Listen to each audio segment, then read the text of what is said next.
Hey everyone, Aaron here, Fast Forward Race Cars. Hey, I want to do a quick video of a car that we're just finishing up here at the shop, and we're just about done with it, and we're going to be, putting it back on a dyno. We actually took it to a dyno and, did some bass tunes on it. A buddy of mine, Matt Bell, at Redline Motorsports, he does the tune on this.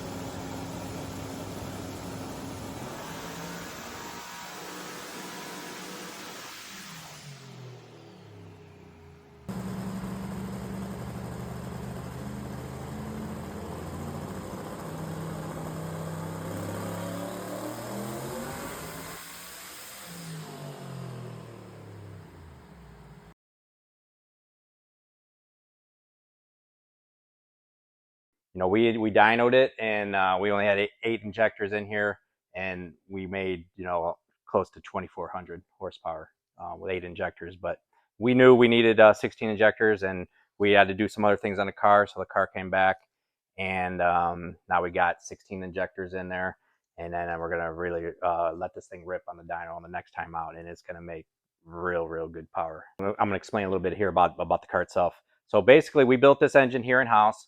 It's a 540 cubic inch big block Chevy. Runs on methanol. It's got twin 88 turbos on it, precision turbos, and it's got a Performance 2-speed 400 transmission. It's got a 4.9-inch rear end in it, and this car came to us. It was just a shell, basically. It was a rolling chassis. We didn't build the car itself, but we put the engine in it. We did all the wiring, plumbing, the whole deal. I mean, basically made it turnkey. And this is exactly what we did, is what you see here. But we're just wrapping it up now. We're putting a fire system in it before we take the car out, which we're going to be taking the car to the track after the dyno in probably about 2 weeks. And we just got to make sure the car is safe too, because safety is the most important thing, and then performance. So another thing that we're doing on this car since it came back, we're adding this sensor here. This is actually a ride height sensor, and what this does, this is going to actually measure the distance from the chassis to the racetrack, and based on the distance that sees, we're going to make adjustments to the tune-up and either apply more power or less power as needed based on that sensor, which is this is a good item to have on a car like this. And then another thing that we're going to be adding to the car is a G meter, so we can actually see how much G-force this car will have when the car accelerates, and we can make adjustments to the tune-up based on that as well. Another thing that we like to add to these cars, especially on the boosted cars with methanol, we like to add these EGT sensors on the exhaust. These sensors on each cylinder actually measures the exhaust temperature, and we can see a lot with that when we're tuning these engines.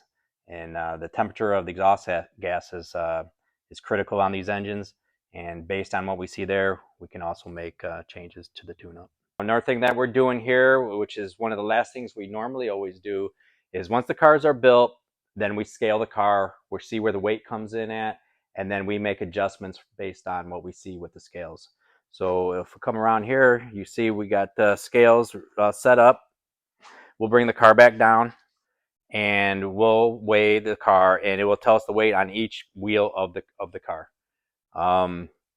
Based on the numbers that we see, we'll make weight bars, or we'll move weight around, or sometimes we'll move an item in the car if we need to get the percentages to where we want them. That's always the very last thing we do, because we need all the weight in the car as if the car was going to be race ready on race day.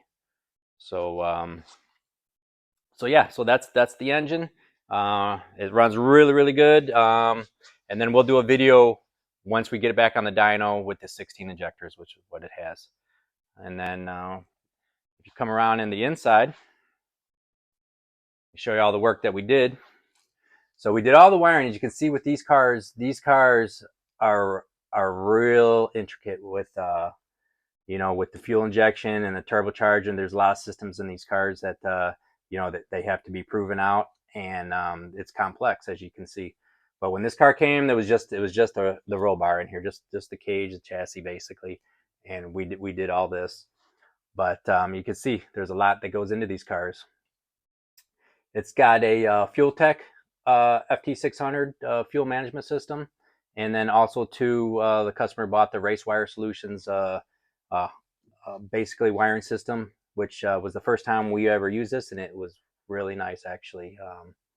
No flaws, no problems whatsoever with that, and it was pretty easy to install. Another thing we did this week actually, and we're getting ready to finish it up. We got to do the lines yet, but the fire system. You can see we got two 10-pound bottles in here for safety, and then we got the CO2 bottle back here. We actually moved that. We had that up here, but we moved it back just to try to move some more weight back to get the percentage right. If I was to build this car myself, I would have probably put these. I would have made mounts in the back, but we're going to be able to make it work with what we got here.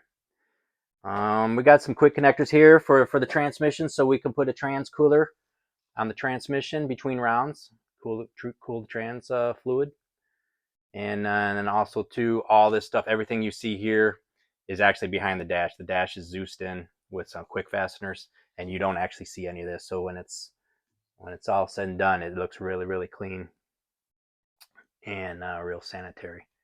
But yeah, so when we scaled the car, we already scaled it once, and then we moved weight around, made some weight bars in the back, and the weight's all bolt on. And then we will do the final scale this week, and we'll tweak it if necessary. And then also too, based on the numbers, we'll change the spring rates on all four corners if needed. Doing all that's important for cars like these with this type of horsepower. I mean, this thing's going to make easily 3,000 horsepower to the tires, and to hook up that kind of power, you have to have those things correct. You know, you got to really pay attention on these cars, because a lot can go wrong when you got that kind of horsepower and the speeds, obviously, that he'll be going. And actually, too, I didn't mention this customer is Tim Bohannon, a good customer of mine. He's been waiting patiently for me to do this car for him, and I built the engine first, and then the car came, and then we did the whole car. So he's excited. I talked to him yesterday, and he was like, "Yeah, man, do the video, man." And I said, "Absolutely, we'll do it." And so here we are. So we'll come to the back of the car here.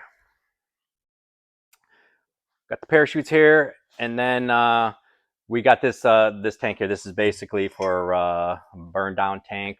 This goes all the way to the front. So they call it a burn down tank. If the motor was to burn a piston or something like that, it captures all the oil. Because on a boosted engine, if you were to burn a head gasket or burn a piston, that oil is going to go somewhere because it's under pressure. So we want to capture that oil so it doesn't go onto the racetrack.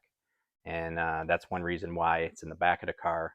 So if there were, if it was in the front and there was any leaks or something like that, you could roll over it with your tires, and that would be obviously that would be a bad day. But once we scale the car, we obviously have to set up the suspension. We have to set the 4-link up. That's very critical on a car like this. And me being a racer myself, I've learned over the years what works, what don't work. I've raced radial tire cars, slick tire cars, no prep, the whole deal. So I've been around the block with this stuff, and we're pretty good at setting them up right out of the box, right out of the shop here. So that'll be another thing that's we're doing here. That'll be one of the last things we do is actually adjust the suspension. We'll get the bar angles right, and then also to add shock sensors to the shocks.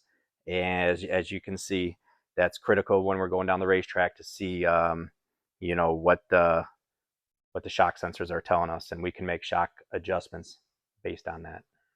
So yeah, so that's it for this car, man. This radial tire car. And like I said, we're going to be out in probably about 2 weeks with it at the racetrack. So stay tuned, because we're coming to a track near you.